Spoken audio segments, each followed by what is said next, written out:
Hey guys, Steven here, and welcome to part 6 of my U-Bass Blues course. Up until now, we've learned how to play a 12-bar blues form with various lines of various styles, and we've learned how to do walk-ups, turnarounds, and endings for those 12-bar forms. Now we're going to talk about some variations that you can do to the 12-bar form, starting with chord substitutions. So basically, we can change some of the chords out within the 12 bars and leave everything else the same to add a little variety to our 12-bar progressions.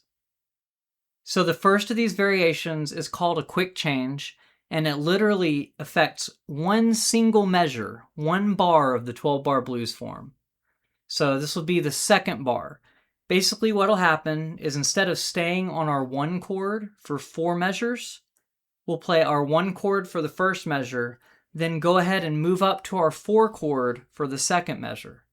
Then we'll move back to the 1 chord for the rest of it. And this just breaks up that monotony of staying on one chord.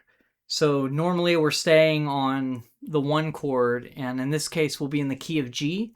So normally we stay on the 1 chord for 4 measures, and if we use the pattern from lesson 2, that would sound like this.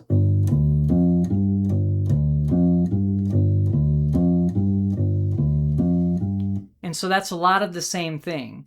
So some songs we want a little bit more movement there. So what we'll do instead is we'll throw the C chord in on the second measure. So that's putting our 4 chord in, because C is our 4th note of the G major scale. That's why it's our 4 chord.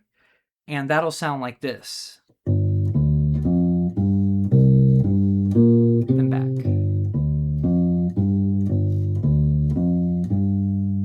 And then the rest of the 12-bar form will be exactly the same as normal. So that's the only change we're making, and that's called a quick change or a quick 4.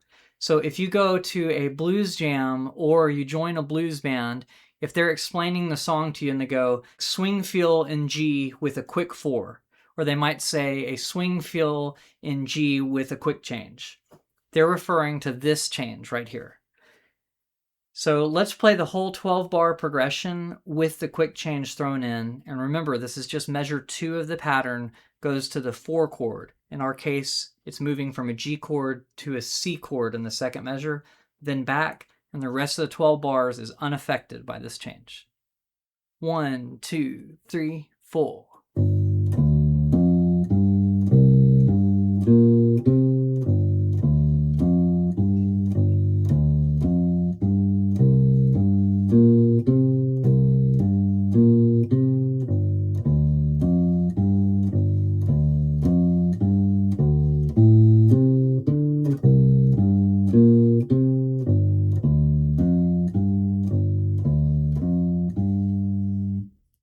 All right, so that was a quick change or a quick 4.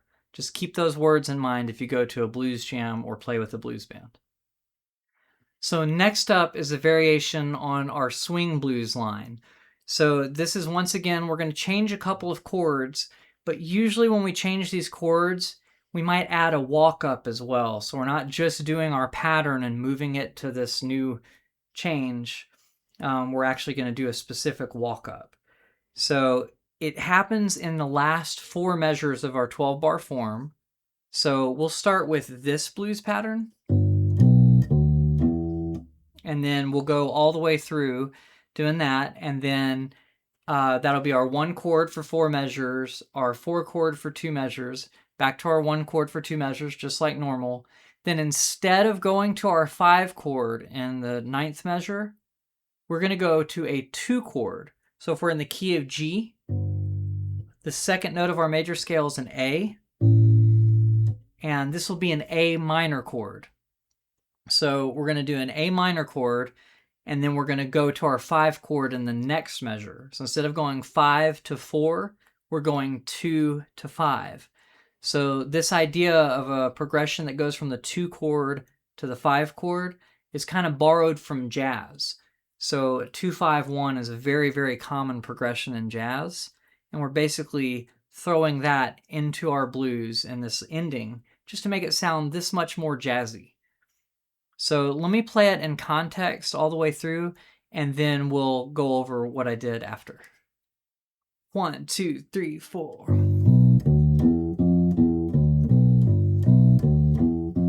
So we're just going to our 4 chord, back to the 1 chord.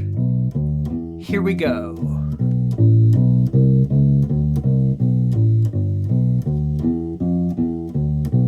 All right, so did you hear that? There was this nice little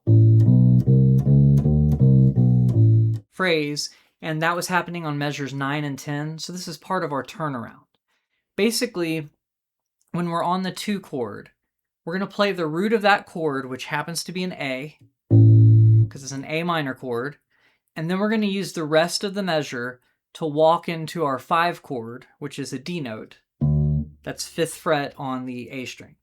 So we're going from the 5th fret on the E string, and then our target note where we're ending up is going to be the 5th fret on the A string.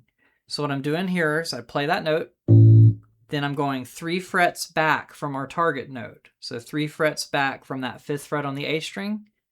And the way I can figure that out really easily is just have my pinky hovering over the target note, the 5th fret on the A string, and then use the rest of my grid to go back to my index finger note. And then we're just going to walk each finger, not skipping a fret, until we get to our target note. So that was the root note of the 2 chords. We're playing an A note, 5th fret on the E string. And then we're just walking into the 5th fret on the A string, and that'll end up being the 2nd fret, 3rd fret, 4th fret, and then finally we're at the 5th fret. Okay, so that's the first part of our walk. That's the 2 chord part. Then we're going to do a walk down, and all we're going to do here is walk down the scale of the key that we're in. So if we were in the key of G, like this, if we know our major scale, we know that D is the 5th note of the major scale. We're just going to play backwards, D, C, B, A, G. Literally the first 5 notes of the major scale in reverse. If you're not familiar with the major scale, I'll give you the fret numbers, but I highly recommend going back to my beginner U-bass course and reviewing the major scale patterns, because this helps a lot with these blues walks. So that's going to be the pinky note on the A string. That's where we were. And then we're going to go to our middle finger note, which is the 3rd fret on the A string. Then the 2nd fret on the A string, that's our index finger note in this grid. Then our pinky note on the E string, that's 5th fret on the E string. And then we've got our G, so that's going to be middle finger note on the E string. And that's our walk down for the second part of this, and then we just go back to our pattern, which is a 2-measure pattern. So I know this is a lot, and we've got to kind of recall this bass line from the previous lesson, but basically this is a 2-measure pattern that we're doing. So this is like the first measure of G, the second measure of G, third measure of G, fourth measure of G. Now we're on the C chord, that's our 4 chord. First measure, second measure, then we're back to our G, first measure, second measure, and here is where we do that walk up. So we hit our pinky note on the E string, that A note, and then walking into the 5th fret note here, and then walking down the scale. So that's our idea, and then at the end we just, once we get to the G, that's the first note of the pattern again, and that's the last 2 measures of the 12-bar form. So let's play this together. 1, 2, 3, 4.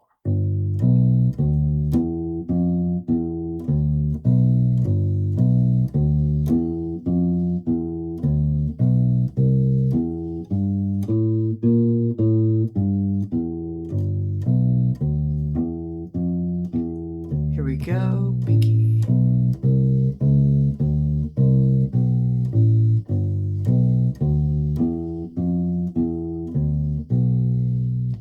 And once again, that's a swing blues turnaround that happens sometimes.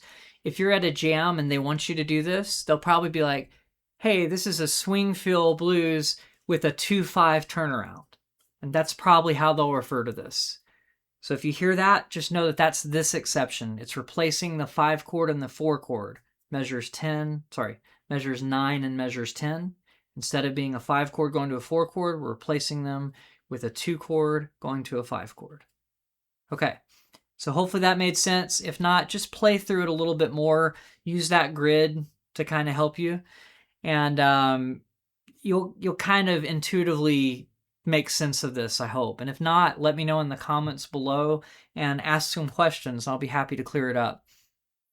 Now we've got the minor blues. We haven't really talked about doing this with a minor key before, but basically we're usually playing major chords here and we're just replacing them with minor chords. So in general, it's going to be the same form, it's just our patterns are going to sound a little sadder, kind of. So if we normally are doing like arpeggios here, that's kind of coming from the major scale. Technically the Mixolydian mode, but it has more of a major tonality. So those first 3 notes are usually like major sounding, right? Bum, bum, bum. Now we're going to replace that pattern with one that sounds minor. So if you've gone through my beginner U-bass course, then you already know the difference between a major arpeggio, where we start with our middle finger on our root note. So in this case, it's a G still. We're doing all these examples in G. But when we do a minor scale, we start on our index finger. And so our minor arpeggio ends up being this, which means our index finger note on the E string. So that's index on the 3rd fret on the E string. Then we're going to our pinky note. That would be the 6th fret on the E string in this case. And then we're going to have the ring finger note 1 string thinner. So in that case, it'll be the 5th fret on the A string with our ring finger. And we're going to give this a different feel. This is kind of another style that we haven't really gone over. It could be kind of a rumba feel, depending on what the drums are doing. So the rhythm is 1 and 2 and 3 and 4 and 1 and 2 and 3 and 4. So they'll sound like this: 1 and 2 and 3 and 4 and 1 and 2 and 3 and 4. Okay, so what we'll do here, we'll start the same way that we do our normal pattern: 4 measures of the 1 chord, 2 measures of the 4 chord. It'll be minor as well. Back to 2 measures of the 1 chord. So all that's the same, just with this pattern. And then instead of going to our 5 chord, sometimes in a minor blues we will do that, but other times we might go to the flat 6 chord. Now when I say the flat 6, it's the 6 that ends up being the 6th note of the minor scale, but I'm comparing it to a major scale when I say the flat 6, and that's just to notate that this is coming from the minor scale. So in this case, our flat 6 in our grid would be our pinky note on the 2nd string. So like not the thickest string, but when we move to 1 string thinner, it'll be the pinky note on that string. So in this case, that's the 6th fret on the A string. So when we move there, we're going to base our pattern around there. And here's the interesting thing. That chord, our flat 6 chord, will actually be a major chord, not a minor chord. So when we go here, instead of doing our pattern like we did on all the other ones, we're going to do a major arpeggio. So that means we're moving our middle finger, not our index finger, but our middle finger, to the 6th fret on the A string in this case, where our pinky was a minute ago. And then we're going to go 1 string thinner and do our index finger note and then our pinky note. We're still going to keep the rhythm the same. So that's our flat 6 chord. And then from our flat 6 chord, we're going to move to our 5 chord. So all we got to do there is move a half step down. And this one is kind of a wild card. It could be a major chord or it could be a minor chord. In this case, since we just did a major chord, I'm going to keep it major and just move that pattern literally 1 fret backwards. So it was on the 6th fret. Now I'm moving my whole shape, my whole grid to be where my middle finger is on the 5th fret on the A string. So those 2 chords.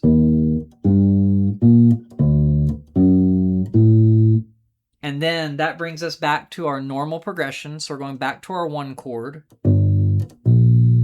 And we could either stay on the 1 chord 2 times, we could do that twice, or we could do some sort of walk into the 5 chord. You know, some sort of turnaround kind of situation. So let me play this through so it makes a little bit more sense now that we've talked about it. 1, 2, 3, 4.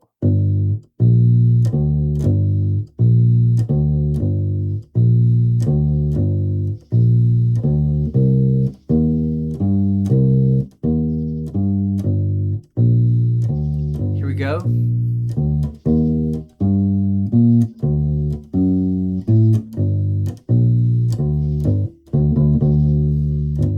Okay, so I added a little bit of an ending there. So instead of just going boom, boom, boom twice, I went to the 5 and did sort of a cha-cha-cha kind of rhythm. 3rd fret on the E string, 6th fret on the E strings. That's our index to our pinky note. So this is still our normal pattern, and this is on the 11th measure. And then the 5th fret on the A string, and then I hit a real quick 3rd fret on the E string again with our index finger. And then I did the 5th fret on the A string because that's our 5 chord note. And I just went bum, bum, bum. So that's like sort of a cha-cha-cha kind of turnaround thing. So that's what you can do for the last 2 measures. You might hear that in a rumba style. You might hear some variation of that. It may not be exactly like that. But let's play that one more time together. Now that you know the form, I'll kind of give you a heads up when we're getting to that flat 6 chord. 1, 2, 3, 4.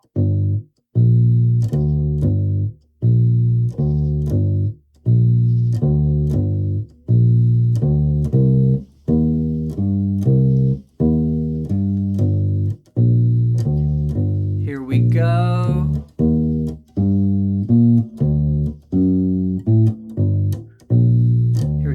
Cha-cha-cha, and then that's it. We'd start our 12 bar over again. So far we've covered the quick change, quick 4, that only affects the 2nd measure, and then we've done the swing blues, which everything is normal until the last 4 measures. That's just doing a 2 chord, going to a 5 chord, going to a 1 chord, and then you can end it however you want to there.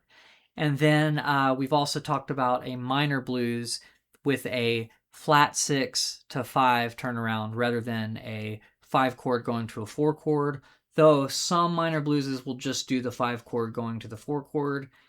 But now let's talk about some form variations. So we're not always playing a 12 bar form. Sometimes we might be playing 8 bars. Sometimes we might be playing 16 bars. 12 is just the most common.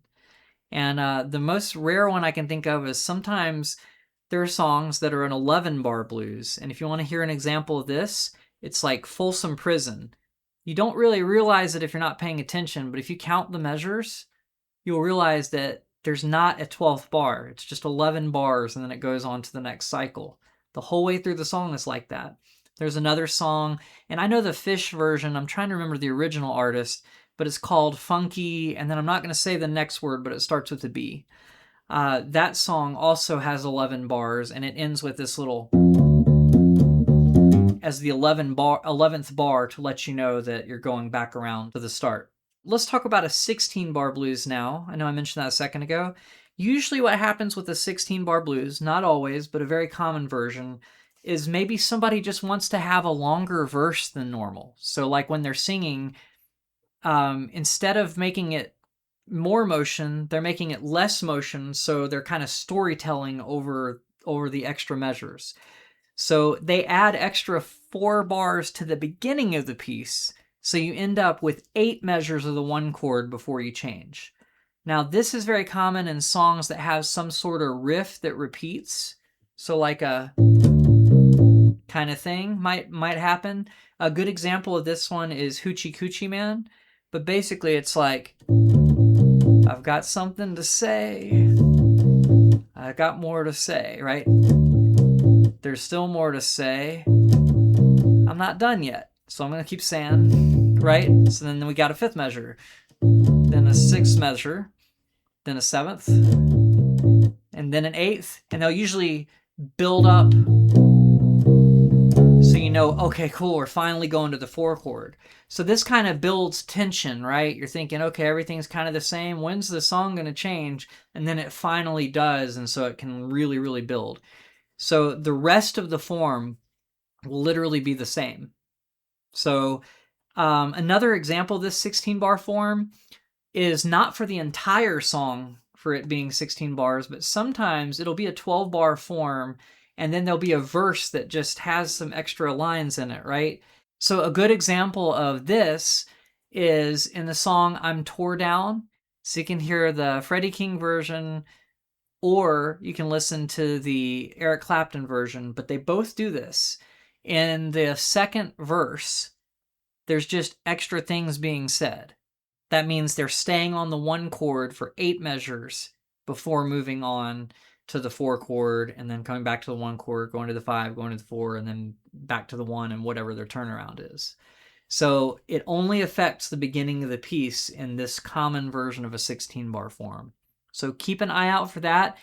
It's like if you're at a jam and you don't know that something's a 16 bar blues, they may not warn you. You may get there and you might start to do a walk up, and then someone will like shake their head at you like, no, stay, or they might hold up a hand. Here's a common thing. They'll hold up a finger like, stay on the 1. So a lot of times the band leader will help you out there. So look for cues like that, because sometimes they'll let you know it stays on the 1. If they're afraid you'll walk, they'll kind of let you know, hey, it stays on the 1, just stay there.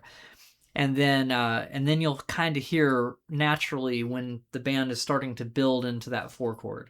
So if it's a song you don't know that has a 16 bar form, just watch out for that. Or if there's a 16 bar part of the form. In Tore Down, they have stops.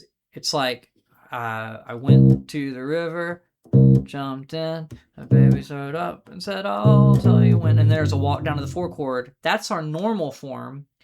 And then I don't know the words on the other part, but it's like da da da da da da da da da da da da da da da da. I'm not done with this, I got more to say, so wait a little longer. Okay, now you can play to the 4. So it's kind of like that. Forgive my made up lyrics there, but hopefully that demonstrates that. And that's another variation that I didn't talk about here, but a very important one, is that you can have stops. So a lot of times stops will happen inside of the form. So like you're playing your 12 bar blues, you've played the pattern around one time, and then it gets to the verse part of the song, and someone will cue a stop usually. So if there's a guitar player at a jam, they might go boom like that with their neck, and that's to let you know, hey, we're doing a stop here. So a stop would be like, okay, I'm playing my form, I just got done with the 12 bars. Okay, let's do a stop. Boom, 2, 3, 4. Instead of our pattern, it's just 1 hit followed by 3 beats of silence. And then you're out of your stops. And it's very effective to do a walk up after the 4th stop. So basically, first stop, here we go. Second stop, here we go. Third stop, then instead of the 4th, boom, we'll walk up to the 4. So that's a really common thing that happens as well. But that's another variation to look out for. That one doesn't affect the form. It doesn't affect the chords. It's just like you can't play your pattern there. You have to leave space. All right, there's one more form variation that I want to go over, and that's the 8 bar variation. So instead of having 12 measures, you're just missing the first 4 measures. So you're just starting on the 4 chord. It's kind of a strange thing, and the hardest part about this is when you get to the end of the form, remembering not to go back to the 1 chord, but going to the 4 chord. So let me just demonstrate that a little bit. I'll do it with the same pattern that we did in lesson 2. So normally we're doing this, right? But in this one, we're going to start on the 4 chord. We're going to do it for 2 bars, then go back to the 1 chord, then to the 5 chord, the 4 chord, back to the 1 chord, some sort of turnaround, and then we're going to go back to the 4 chord to start this pattern over. So it'll be like this. And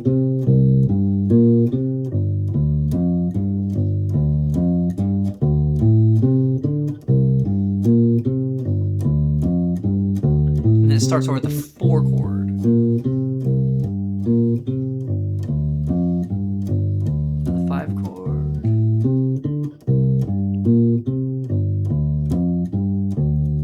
right? So that's kind of strange and takes some getting used to. The hardest part about that is fighting the strong urge as a bass player to go back to the root of your key.